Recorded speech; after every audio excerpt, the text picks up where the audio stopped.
Hello everybody and welcome to the British Pint. My name is Christoph and today we are attempting a clone of Young's Special.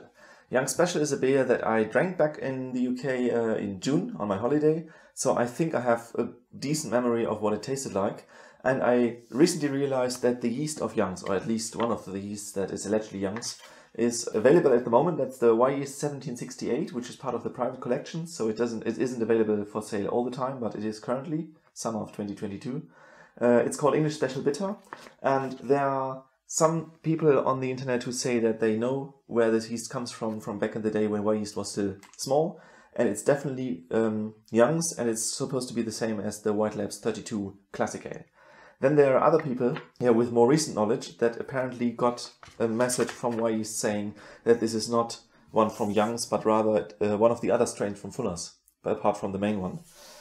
I'm not sure how to take that, but I trust in the older judgment, I guess, and so I'm going to use this yeast today for the Young's beer. There are some people who say that the Y yeast 1318 London A3 could also be Young's because of the name, but yeah, that's really just guesswork, I guess. So I got the yeast, I want to try it, and I will do this with the Young's beer today, and then I will see if it is similar to what I remember, and maybe, yeah, that's how I'm going to judge that. Okay, so the Young's Special is a beer that is here in the Brew Your Own British Real Ale book.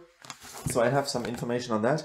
I also have it in my Real Ale Almanac, where they give a bit more details. For example, they specify that all the Young's ales use Maris Otter malt, which is what I did today as well. That might be one of the reasons why I like that beer in particular, because other big brand beers in the UK do not taste quite as intense as beers from the smaller breweries, in my opinion. And that one was still quite good, so that might be because of Maris Otter. Maris Otter does give a bit more stronger malt taste, so yeah. Might have something to do with that. Okay, so what's the grain bill? We want, in this book they use 90% pale malt and the rest is torrefied barley and crystal malt. In the newer version they just have 9% of crystal malt added to the pale malt, and that's exactly what I do. And I chose the grain so that I get 800 grams for my 1 UK gallon of beer, which should give me exactly the original gravity that we need, which is 1046, so 11.5 degree Plato. Yeah, so that's what is mashing in behind me in the mash kettle already. I just mashed that in.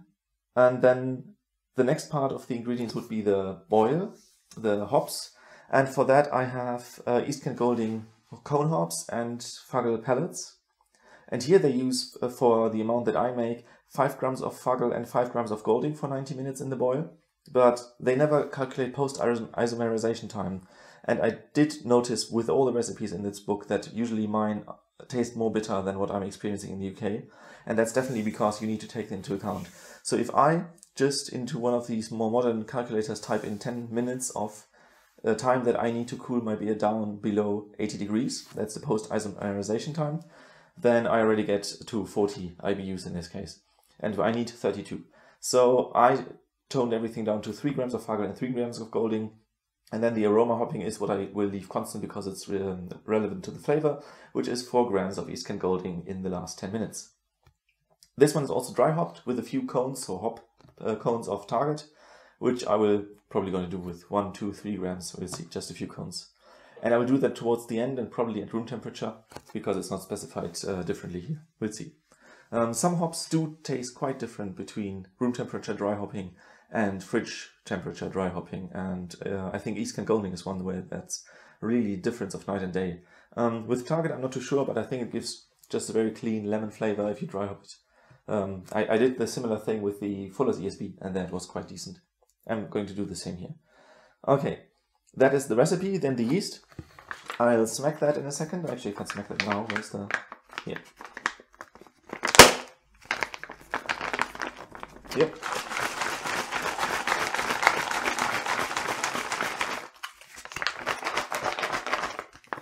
Okay, so this one will have a few hours to inflate. Then the package is more than what I need for one beer. And I could do just twice the amount, or maybe 2.5 would be the exact right amount. This is very fresh, so I'm assuming very vital yeast cells. The problem is, I don't like to do just large amounts of one beer. I always like to do something different, something new. And in here is the recipe for Young's Winter Warmer, which is quite a renowned beer. And so that is what I did. And yesterday I already made it. So this is the Young's Winter Warmer wort, and I will pitch that as well in a second.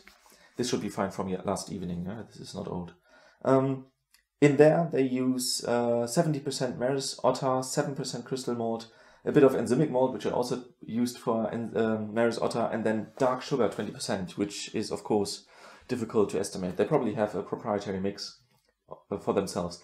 I noticed for the winter warmer that they have a very low alcohol for the original gravity. They use an original gravity of 1055 and get only 5% ABV, which is very unusual. So usually you would get 5.5, somewhere around there. So what I did is I used my dark invert sugar, number 4, that is 400 EBC, the way I did it. And now this is fully fermentable, so this is going to increase the ABV you get out of your original gravity. And so to compensate that, I mashed at 70 degrees Celsius and single rest. And I guess this will give me lots of dextrins and hopefully work out in the end. Now, when I did the beer, I had a brain fart and thought I need to go to gravity for the Young Special, which is much lower. And so I diluted this too much at the end, which is annoying, but then I will just have a lighter beer. It should still have a reasonable flavor, reasonably authentic flavor. So with the dark sugar, we should get to the EBC of 65, hopefully, so it's a bit like dark ruby. I think the word looks decent for that. And then they just specify Fuggles and Golding's whole hop for the bittering and to get 28 units of bitterness. I think I just used Fuggle for the bittering and then Golding for the aroma hopping, trying to get somewhere close to the Young Special in profile, but with slightly different amounts to go to a lower ABV. And also, because for this one, even though the original gravity is higher, much of it comes from sugar, you need to use the original gravity that you get without sugar to calculate your hopping rates, because there are no proteins in the sugar that precipitate alpha acids. Yeah, so I did that, and I think I ended up with just a few grams of Fuggle in the end of the boil and 3 grams towards the end. And yeah, okay, and no dry hop. And that will be that, and then I'll see how these two beers turn out, which I'm really curious about. I have never used these before. Some people wrote down their experiences on online forums, and they say that they get a very fusel alcohol taste if it goes above 20 degrees, so I try to keep this cool. I'll put it in the basement, where I, with the current summer time, have around 21 degrees. Maybe a bit colder now, weather is changing a bit. Yeah, I'll see. I'll keep you updated about that either towards the end of this video or at the beginning of the next one where we taste the beer. Okay, but that would be the quick rush through both of these recipes.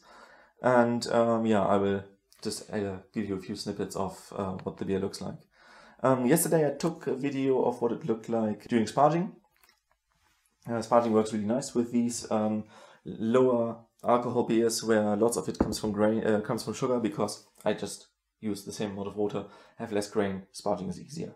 Yeah, so this one was really just pale golden, or maybe a bit more intense golden with 7% crystal malt, and it turned much darker now that the sugar is in there, which is the point of the sugar mostly. Okay, so then I would be done with all the details, I think. Yeah.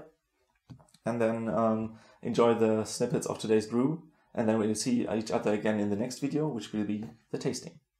Bye bye.